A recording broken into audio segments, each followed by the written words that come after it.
So, welcome back to Kwentong Inhinyero, episode 9 tayo. Ngayon may kausap na naman tayo or may kakwentuhan na naman tayong isang napakalupit na engineer. So, nag-uumpisa na siyang content creator ngayon and napakaganda ng storya niya. Malalaman natin kung paano siya nag-umpisa as a contractor and tatanungin natin yung mga insights niya, yung visions niya, ano ba yung mga, plano niya and yung mga hinanda niya and yung nakita niya kung paano niya inumpisahan yung mga ganitong klaseng business and kung paano siya naging isang magaling na contractor. So, introduce natin si Engineer Alain Kelvin Barlan, ang owner ng AKB Construction. So, Engineer, kamusta? Ayun lang, good morning, good morning. Ayun. Bali, nakakatuwa at nakapanayam tayo. Kwentuhan lang tayo dito, no? Kagaya nung kina Engineer Oyo, tsaka sa Medyo mga iba. kumbaga, bago sa akin to eh. Literal na kwentuhan lang to. So, para sa kaalaman ng lahat at nag-uumpisa ka na rin naman na content creator. So, promote mo na yung page mo. Anong pangalan ng page mo? Anong ginagawa mo dun sa page mo? Ayan, good day mga construct. Promote ko lang yung ating Facebook page na Alain Kevin Barlan and sa ating TikTok account na @kaconstruct. Ayan, Engineer AKD Barlan nakalagay. Ayun, may mga TikTok Wag pala. wag niyo kalimutan mag-follow and mag-like sa mga videos natin para lagi kayong updated sa ating mga construction tips. Ayun, thank you. Thank Malupit you. yan. So, ayun. Ayun na nga napag-uusapan natin from a certain contractor or service provider or kung ano man tawag natin dyan na naging contractor. Ano yung storya mo? Paano ka nag-umpisa? Actually, unexpected kung paano ako biglang na-inline sa contracting eh. Meron kasing akong kapitbahay na worker, bali fabricator siya, welder, foreman na rin at the same time. So, naisipan ko lang ng extra income no kasagsagan ng pandemic after pandemic siya eh, around July 2020 or August 2020. Mga sambang na ganung buwan. Naisipan ko magtinda ng detachable hanger stand. Bali, sampayan siya actually. Pinafabricate lang siya, pero ang kumbaga detachable, so malaking bagay para makasave ng space. Bali, naisip ko lang siyang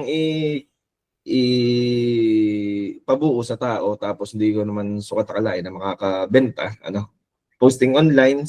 Then sabi ko, nagki-click nakakabenta ako. Sabi ko, subo kaya akong sa mga like grills. Tapos nagkaroon ako nakakilalang fabricator ng mga aluminum and glass. Sumubok ako sa bali actually parang parang naging ahente ng aluminum and glass. Kasi ako yung nagsusukat, then ipapagawa ko lang sa tao, pupuntahan lang nila. Sa kanila ako nagbabayad. Kung ano man yung maging tanong sa kanila ng client, lagi pa rin hangga't maaari sa akin magko-consult yung fabricator. Then, yung sa steelworks naman, yan sa mga grills, roofing works, ano pa ba mga steelworks? Yan, mga rack stand sa mga tindahan. May Nagpapabrigade tanong kami ako nun. dyan, Engineer. Gano'n kadami mga nabenta mong sampayan? Ang lupit eh. Ayun ang mga no? Literal na Isa yun sa mga nakakatawa eh. Pero siguro mga around 16 to 25. Oh, di Hindi ba? ko natanda kasi pinopost ko yan online eh. Astig, from a certain function sa bahay, which is mga misis na nakikinabang, ibinebenta ng isang engineer. Di ba? Napakalupit. Yan mindset. Tinarget ko yung market kasi kumbaga paano mo i-market yung Mga labandera. sampayan ng Tinarget mo market mga labandera. diba? Tapos hindi ko sukat akalain from time to time nadadagdagan yung mga gusto nilang i-avail na services at tinatanong nila kung tumatanggap kami ng mga grills. Ayun, mga gates, perimeter fence, expansion ng kusina, expansion ng garahe, roofing, Bahay ng aso. mga ganun. Bahay ng aso, gumagawa kayo? Yun, isa pa. Meron din, gumagawa din. Sa pala, may mga posts ako tungkol dyan. Astig, So, mga ilang taon to? Ang kulit ng muna, nag-uumpisa ako eh. Mga ilang taon to?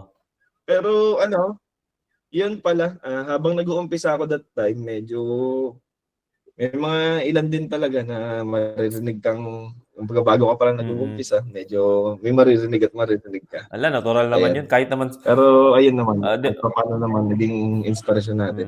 So 'di ba nag-uumpisa ka sa vlogging, gano'n din sa vlogging. Habang nag-uumpisa ka, maraming Oo. masasabi, masyado kang trying hard, walang mangyayari diyan, Yes, engineer. sobrang ano na niyan, sobrang, saturated na ng vlogging, ganyan. Tapos yung mga tao, ay naku, Mm. trying hard. Gano'n din ako no'n, eh. Tapos kita mo naman, Oo nga, eh. hindi naman disente. Actually, pagka minsan ramdam ko kung sino yung gusto ba sumuporta sa'yo o gusto lang, Maki-ride makitsismis ano, sa'yo, yung oo. sasabihin, "Uy, kamusta? Nagba-vlog ka na pala," 'di ba? Tsaka ang mahalaga ano, eh, ang iniisip kasi ng tao laging para sa kanila yung mga video, 'di ba? Akala nila lahat ng video sa Yes, YouTube para engineer. sa kanila, pero hindi nila alam ang target viewer Oo. ko is kagaya ko, medyo divert lang tayo sa storya mo 'no, dahil magva-vlog ka rin 'di ba, mag-uumpisa ka ng Mm. mag-vlog. Ang target viewer ko kaya ako nag-umpisang Yes, engineer. mag-vlog is yung mga starters na engineer dito sa UAE. Kasi nung ako ay bago sa UAE, pahirapan, walang nagtuturo sa akin ng mga dapat gawin, ano ba yung mga galawan, ano ba yung mga technique. Kumbaga yung iba nalaman ko in a hard Mm. way, yung iba na bonus, may mga mababait na engineer na tulungan ako. So ayun, madaming nagtatanong sa akin, parang mga tropa ko yun na pupunta dito, anong magandang gawin, paano yung diskarte, ano yung mga ginagawa, ano yung standard. So dumami ng dumami and then may nakapagsabi sa'kin, "Bakit hindi mo nalang i-video?" 'Di ba, para isahang sagot na lang, naka-post sa video kung sakaling may magtanong sa'yo, yun, ay ipakita mo yung video. Kaya nag-umpisa ako mostly ang, posts ko sa YouTube is difference between UAE and Philippines. Kung dati pa lang follower niyo na ako, yun yung makikita niyo sa mga unang videos ko, mga naka-apat na part ata ako dun, yung halimbawa dito cubes, sa Pilipinas cylinder, yung mga samples, 'di ba, gano'n. Mm. So, yun dun ako Mm. nag-umpisa hanggang sa napasok ko yung reaction videos, 'di ba? Binash ako ng mga foreman hanggang na naabot yung tamang viewers which is yung mga engineers, 'di ba?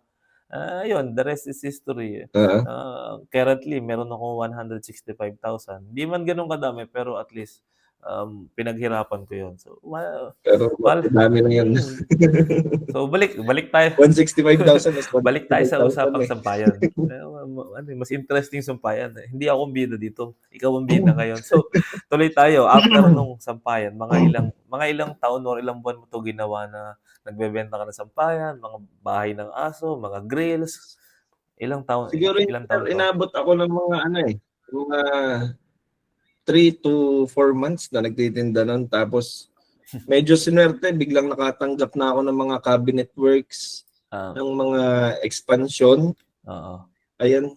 Tapos nagkataon kasi nun, nakikitira ako nun sa ate ko kasi kaka-graduate ko pa lang nun, eh, Mm, kakapasa lang din sa board. mm, So, first job ko lang din na nasa DPWH ako nun, eh.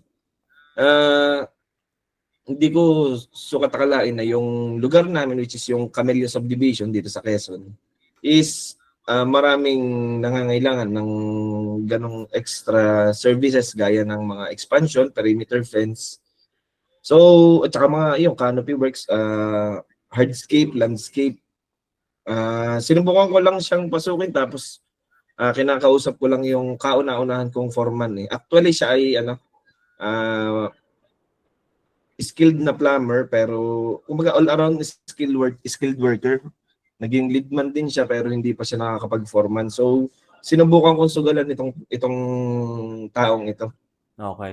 Then the rest is history. Biglang nagtuloy-tuloy yung mga projects namin tapos napapansin ko paunti-unti habang lumilipas yung panahon, lumalaki na yung project from renovation, from perimeter fence, expansion.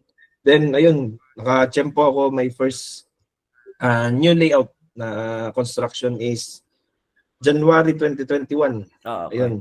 Within a span of 6 months, nakaswerte ako ng ano eh, as in new layout talaga. As in design and build or meron na silang design galing kina architect tsaka kina engineers?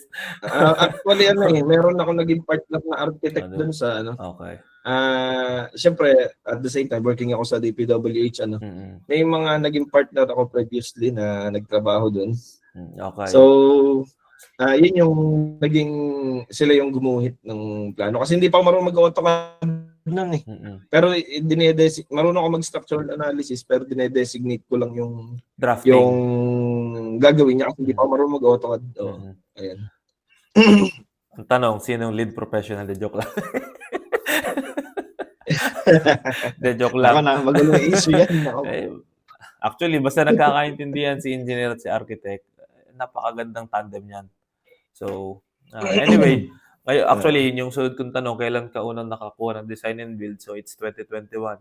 Ang lupit, ano? Magkano to? Magkano yung total contract price? Ito is, actually, ito ano inabot ng 1.8 M, then due to variation ko, sinabot kami ng 2 million. Two-story na ano siya. Actually, maliliit lang yung bedroom, so 3 bedrooms inabot.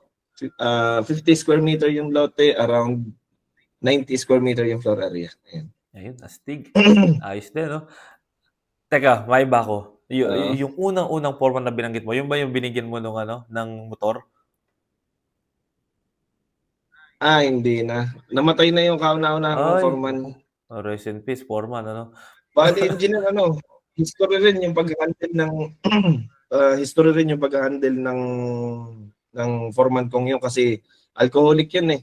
Pero actually, isa talagang hanggang ngayon, tinatanaw ko pa rin siya bilang parte ng achievements ko kasi siguro kung hindi rin siya sumagal sa akin, siguro hindi rin dumami yung mga tao ko. Hindi rin ako nakapagsimula. Kasi actually, nagsimula ako sa 2 tao lang eh. I mean, yung 2 worker. Medyo mahirap mag-umpisa, tapos kuha lang kami ng extra. Wala akong regular na worker nun. Hindi siya, diba? Nagtuloy-tuloy.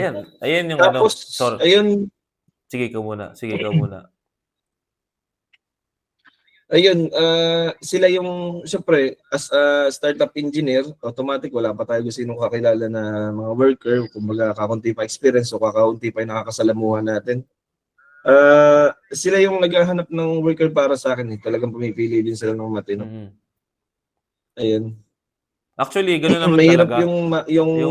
yung nagkakaproblema lang naman tayo kapag yung foreman is masyadong tumataas ang ihi tapos iniisip na niya mas mataas siya sa engineer or hindi na niya nirespeto yung engineer. Pero yun ang kahalagahan ng foreman. Mas kita niya, mas alam niya kung gaano kagaling yung tao, mas alam niya kita yung galaw. Totoo, tama. Pero yun, outside that one, ibang usapan na yun. Pero kung pagdating sa yun, site execution, handling ng tao, sabihin natin site supervision, para kay foreman yan. I mean, supervision ng tao. Iba yung site supervision na as a whole, tsaka sa site supervision na tao lang yung yung pinag-uusapan natin. And yun, gaya na sinasabi ng mga construction worker, which is totoo naman, hindi makaka-construct ng bahay si engineer nang walang workers, walang foreman, walang workers. Pero on the other way around, hindi rin naman makakagawa si foreman ng bahay na walang ni engineer. To be honest, kaya nangyayari siya sa Pilipinas kasi inaalaw ng gobyerno na may construction na walang engineer or walang permit or wala man lang plano.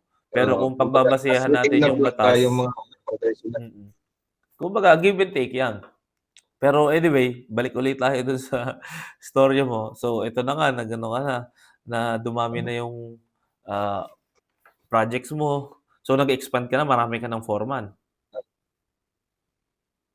Actually, hindi pa siya agad-agad na dumami yung foreman ko. Kumbaga, ang pagkakamali ko after nung makuha ko yung first residential project ko is hindi ako nag-market ng kasunod. So naubos sila. From naging tauhan ko nun around 10 katao, tapos nakuha lang ako ng extra pag may mga buhos, concrete pouring kami. So after nung project na yun, nalimutan ko mag-prepare ng kasunod na project, mag-market, kumbaga. Ang nangyari nun, naubusan ako na ipapatrabaho sa kanila kasi masyado ako nag-focus sa pag-monitor ng first project ko. So, siyempre dahil ito yung first residential project ko, ang dami kong pinagtatanungan. Tapos madalas nakatutok ako sa site, medyo napabayaan ko yung timeline na kailangan ko na ulit maghanap ng kasunod. So, diba? ayun, naiwan ulit sa akin ay yung dati nagsimula ako sa 2, naiwan sa akin na tao ay 4 naman. So, nag-aalisan na yung mga dati kong, yung kasama ko dun sa first residential project. Nagbitawan sila eh. Kasi wala akong mapatrabaho kahit sino naman. Hanggat maaari kung may mapapatrabaho ka, hindi sila aalis. oo, totoo. Kasi iba pagka consistent na yung yung trabaho na nakukuha nila. Talagang di na sila bibitaw basta-basta. Tama. Then ayun, sabi ko babawi ako, antay lang kayo. Nagpapatrabaho ako sa kanila, ang ginawa ko, pinagawa ko yung kusina namin para meron pa rin sila continuous na income. Kasi nag-resign na sila sa mga kumpanya nila para samahan ako. So parang ang akin liability ko na sila. I mean obligasyon ko na sila dahil sumugal sila sa akin, di ba? Oo, tama. Then Yun yung ayun, mindset. nakakuha ulit ako ng kasunod na project. Nakakuha na ulit ako ng kasunod na project. Actually, hindi siya new construction, renovation lang. Overall renovation, inayos ko yung lahat ng problema ng bahay, grabe. Actually, dun yung mga masasakit sa ulo eh. Renovation kasi susukatin mo pero yung... nandiyan yung pera ha. Sa experience ko dito sa dito renovation. sa UAE, Actually, andito ang mas pera. magastos ang renovation kasi demolish and repair o kaya restore, di ba? Oo. Unlike sa mga new construction, erect lang ng erect, di ba? Oo. Mas magastos ang Tsaka renovation. Ang kaso, mas matrabaho siya sa contractor. Tsaka para sa akin lang to opinion ko lang naman, kwentuhan lang. Pag renovation kasi, hindi na gano'n ka kumbaga lumapit siya sa'yo kasi pagkakatiwalaan ka niya na mare-repair mo yung bahay niya. And kung mare-repair Yes, mo yung bahay niya, yung mga costs demand mo, yung mga presyo na ibibigay mo is hindi na niya masyado madi-dispute. Kasi ang option ni client is pupunta ba ako sa ibang tao na hindi siguradong mare-repair yung bahay ko or sa tao na mare-repair yung bahay ko, 'di ba? Yung mga request mo, yung mga demands mo na ganito yung bayad sa demolition, ito yung additional designs, ito yung mga poste na kailangang i-modify para makuha mo yung gusto mo, and yun, dun siya kikita. Masakit lang talaga sa ulo and Yes, stressful, masakit sa ulo. maraming unforeseen challenges, 'di ba? Pero andun yung pera. Ewan ko lang din hindi ako gano'n kagaling sa business, feeling ko lang, nakikita ko din siya dito at nababanggit din ng mga contractor ko na merong renovation tsaka merong design and build dito sa Dubai. Sabi nila mas malaki daw ang pera sa ganyan, sa mga refurbishment, sa mga, repairs, kasi mabilisan din daw 'yan, eh. Unang-una wala ng plano. Actually mas mabilis ang income diyan compare sa sa construction ng residential or commercial project kung basta new construction. Ayun. Tapos isa pa naging siguro antay ko if ever may itanong mo. Pero tingin ko matatanong mo rin 'to. Actually ako yung naging dun sa nung nag-uumpisa ako ng ganun. Ako yung naging finance, ako yung naging admin, ako yung naging purchaser, ako yung sa Diba? utak ng planning, buti lang may support. Lahat, no? Support ako. Ganun talaga pag nagbi-business. Personal. Yes, dapat hands-on ka. Ang dami kong inayos nun. Isang example na lang yung kung familiar kay engineer sa yung mga workers, di ba, meron tinatawag na korpo. Oo. Yung nag-aambagan sila sa gastos ng ulam. Ayun. Dati, ultimo yun, sinosolusyonan ko. Lalo pag may mga lamangan sa kainan, mga nag-o-open, sabi ko pa, hindi ko na dapat problema to, pinoproblema ko ba? Then, ayun, ginawa ko na lang naging tulpo ka pa, no? Nag-come up kami sa point na nag-come up kami sa point na siguro mga around 2 years, 3 years, daily allowance na ang ginagawa kong korpo. Kumbaga, let's say 100 pesos sila per day. Actually, nagsimula yung 50 pesos, then naging 100 pesos kasi tinitingnan ko kung nagkakasya ba. Siyempre, namamasahe sila papunta sa construction site. Tapos, siyempre, kakain sila. Ayun, kumbaga sinisigurado ko na walang idadahilan na wala silang pamasahe sa pagpasok. Tapos, minsan kasi naobserbahan ko rin na yung ibang workers na During lunch time, break time, wala silang kinakain kasi walang budget. So yun, inadjust ko rin. Ayun, ako rin na rin yung naging naging ang tawag ba doon? Yung parang isa sa mga nanganganvas ng materialis kung saan ako kukuha ng supplier. Ang Procurement. hirap. Kasi dati, dito pa akong engineer, meron akong mga lista sa estimates ko. Inilapit ko yan sa hardware, hindi ako binigyan ng presyo. Akala kasi ako Competitor. akala ay kasi kasi bata ko pa eh. Sabi, contractor ka? May project ka? Pakabata mo, sabi sa akin. Parang doon, nadidegrade engineer talaga. May may age. Pero, kung nanamnamin mo, dun. engineer, compliment yun. Kasi at a young age, ganun na yung level mo. Which is yung mga kaedad mo, bagya pa lang nag-aaral ng cutting list, ng handling ng tao, ikaw, contractor ka na, di ba? So, it's a talent actually. Pati yun, yung kasi sabi nga 'di ba, as engineer, hindi puwedeng puro tayo reklamo, hindi puwedeng ang binubunganga natin is reklamo. Hindi, As engineer, taga-solusyon tayo ng problema eh. ano tayo, tagagawa tayo ng solusyon. Andiyan ang problema, paano mo siya masosolusyunan? Technical man 'yan or non-technical, basta makakaapekto sa progress tsaka sa epekto ng, quality nung services or nung construction na gagawin mo, 'di ba? Mahalaga siya, kagaya nung corporation or yung corpo na ginagawa mo hanggang sa ikaw na yung, naglutas, 'di ba? Elimination ng problem yun, eh. Kumbaga masakit Yes, ang ulo mo engineer. kasi pangit yung progress ng tao kasi ah, samaan ng loob. Mamaya magpaluan pa ng palay yun nung martilyo sa site, 'di Oo, ba? It's a nice move, it's a wise move, 'di ba? Sabi nga ni architect, Oliver, big brain move. Malupit yun, yun, commendable move yun galing sa'yo. So yun, ano pa bang dapat natin pag-usapan?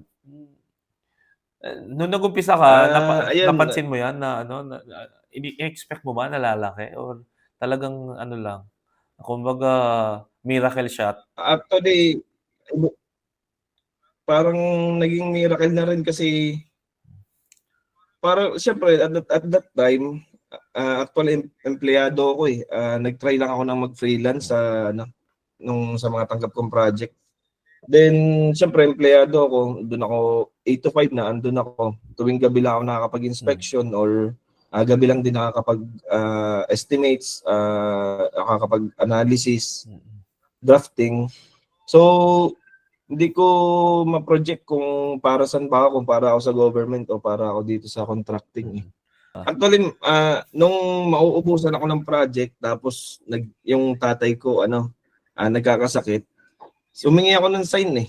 Sabi ko kay Lord na, Lord, pag binigay mo sa akin tong project na to, magre-resign ako, ibig sabihin para dito talaga ako sa contracting. Ayan. Yun yung naging turning point ko kasi gusto ko ring makapaglaan ng oras dun sa tatay ko eh. Tapos after nung resignation ko, within October 13, nag-resign ako. Within 10 days, ayun, nawala yung tatay ko. Pero actually, nagkausap pa kami bago ako mag-resign eh. Kumbaga, nakikita niya nga daw ako na para dito ako.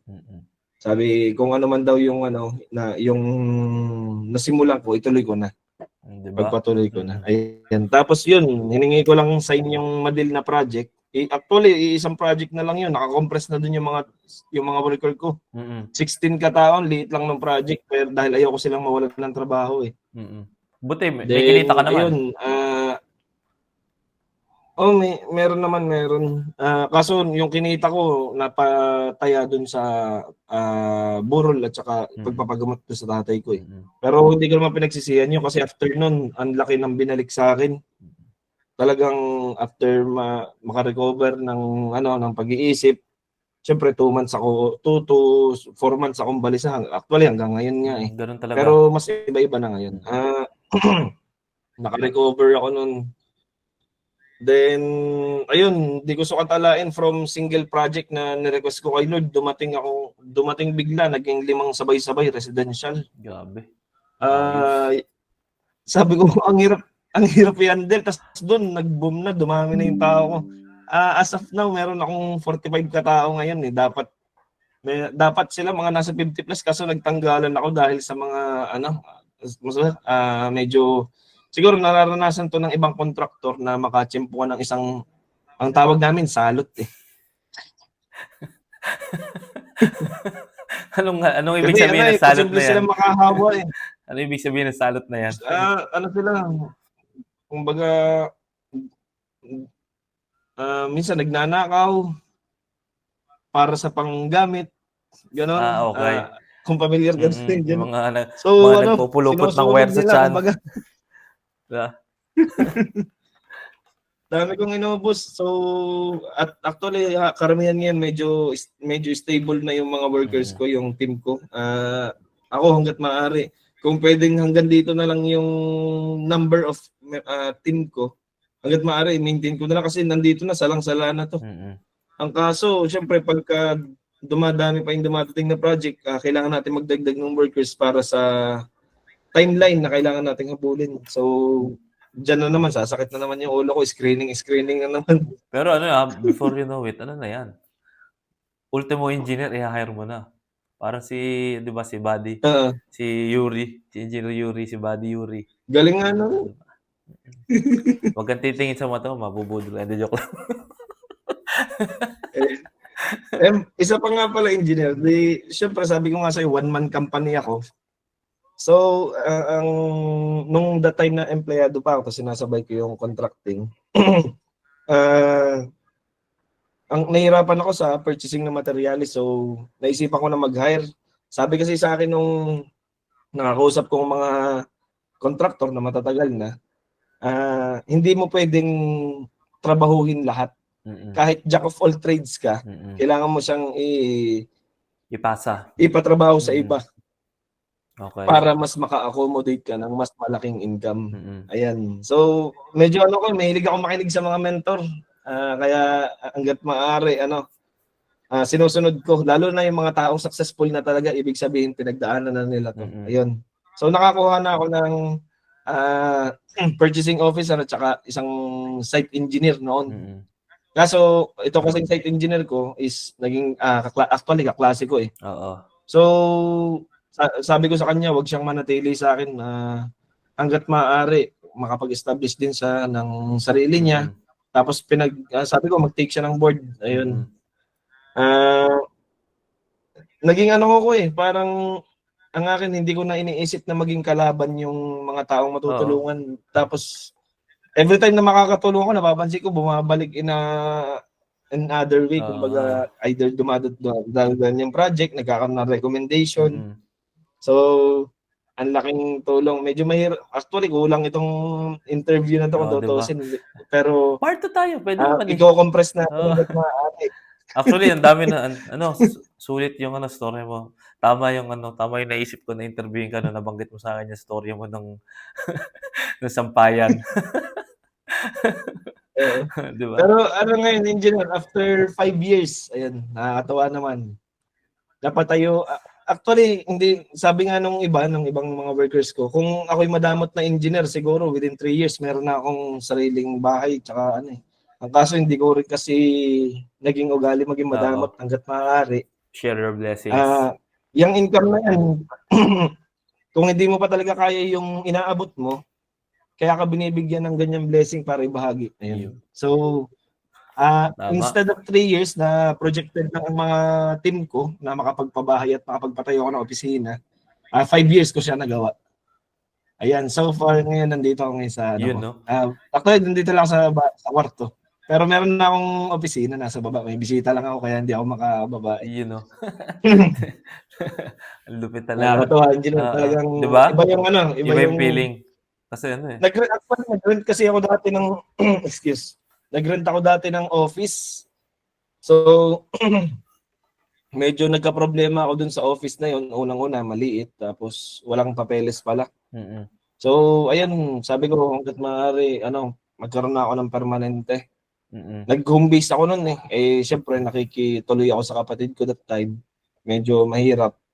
Ang ginawa ko, nag-rent na nga ako ng apartment. Doon ako nag-home base. Ayan. Tapos, ayun, ngayon, talagang official na. Diba? Mga Nung storya to nakita ko share, yung worth to share. office ko ba Mayak-iyak ka sa tuwa, no?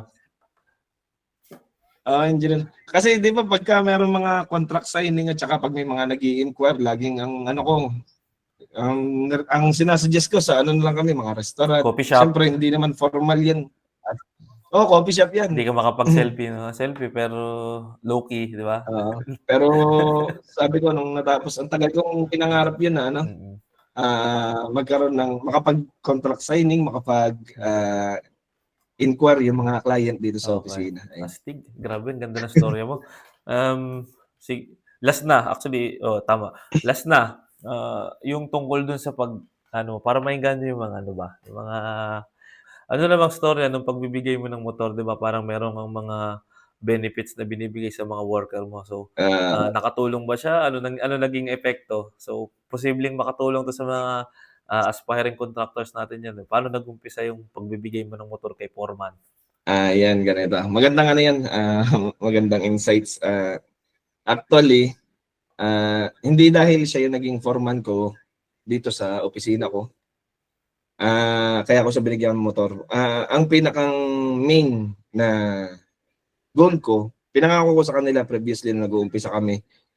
Pag nagkakainuman kami ng mga team ko, sabi ko sa kanila, sana balang araw, pag nakaangat na ako, may bahagi ko naman yung ng mas kumbaga mas malaking part, yung mga turning point nila bilang isang construction worker kasi dito sa construction ng isang kahigisan to ka. So sinasabi ko sa kanila balang araw Mm. makakapagbigay ako ng malaking tulong dito sa ating team. So yun, isa sa mga Mm. naging ano ko, yung motorsiklo kasi matagal na ring actually meron kaming incentive program sa kada project eh.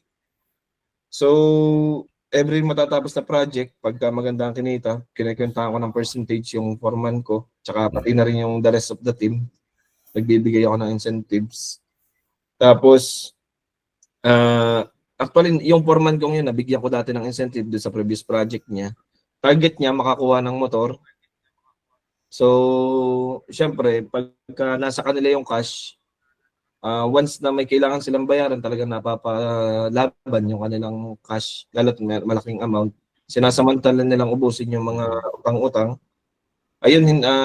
napurnada yung motor na kukunin niya.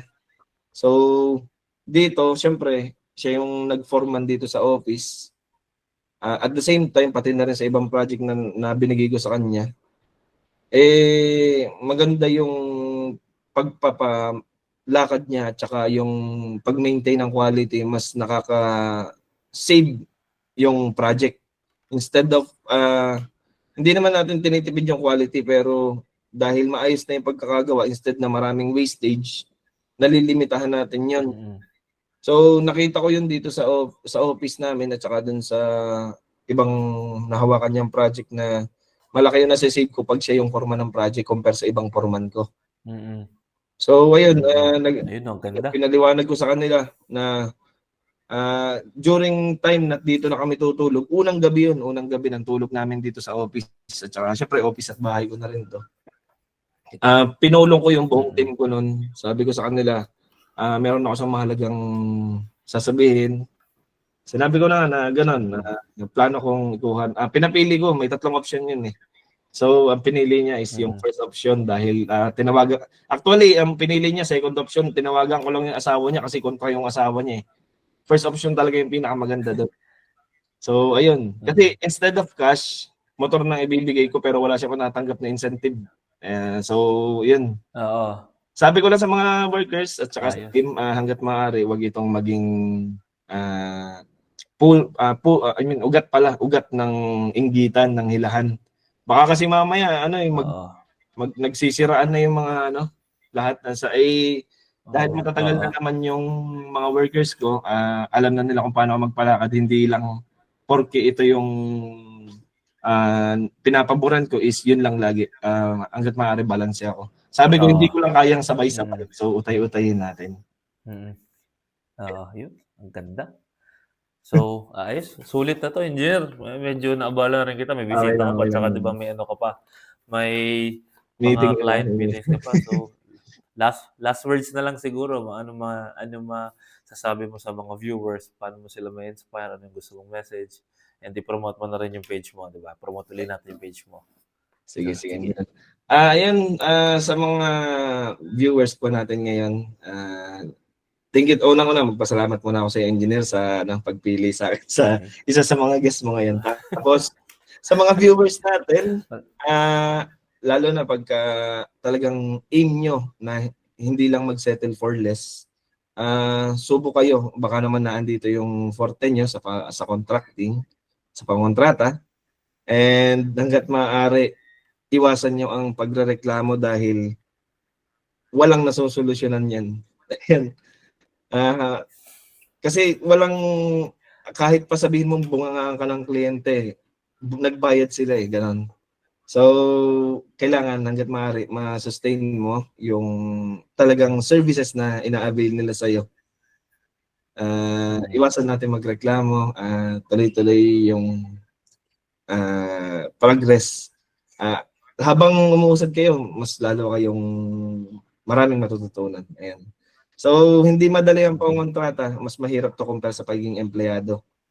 So, kasi ito, liability mo na lahat Liable ka na sa lahat ng mangyayari dun sa project. So, pati na rin sa manpower, sa client. Tsaka yung aftermarket, syempre, liability mo yan. So, hanggat maaari, huwag kayong magpapakasira rin sa malaki man o maliit na halaga. Kasi once na magkaroon kayo ng isang sira, mahirap magiging ano na yun marka sa mga tao. Ayan. Sa mga gusto pang pumasok dito, ayan, ako naman is nag-o-offer ng consultancy for free. As long as may time ako, pwede ko naman sagutin yan. Ayan, follow na rin kayo sa Facebook page ko, Alin Kevin Barlan. And sa ating TikTok account, at Kaconstruct. Ayan. So soon gagawa tayo ng YouTube account. Susubok tayo Sige. sa Abangan namin yan. ng mga master natin. Ayan. So, papangalanan natin yung YouTube account natin ng Kaconstruct. Ayan. Thank you, Engineer. Sinamantala ko na. Walang problema. Salamat sa oras mo, and yun 'no, kita natin yung storya ni Engineer Alain na from sampayan to design and build. So, unorthodox na diskarte pero, nag-materialize, 'di ba? Yes, Engineer. Kaya yun, sana na-inspire kayo sa storya niya, na-inspire kayo sa kuwentuhan namin. So, nakakatuwa, ang lalalim ng mga bitawan niya, kasing lalim ng Tagalog niya. Parehas kaming taga-South kaya nagkakaintindihan kami. And Uh, ang mahalaga yun, nakapag-share kami and may matututunan kayo. Ang ganda ng storya niya, kahit ako, genuine yung reaction ko, hindi 'to scripted. Although pangalawang beses ko na narinig yung storya nung sampayan, ah, pero ano pa rin, amazing pa rin kung paano niya na-handle yung mga, ah, hindi nakikita ng tao na struggle niya, yung dilemma niya para maabot yung design and build at yung pangarap niyang construction company na may office at sariling bahay. So, 'di ba, napakalupit and, yun, iwanan ko na kayo. So, once again, I'm Engineer Andrew at ito ang Kwentong Inhinyero. Bye.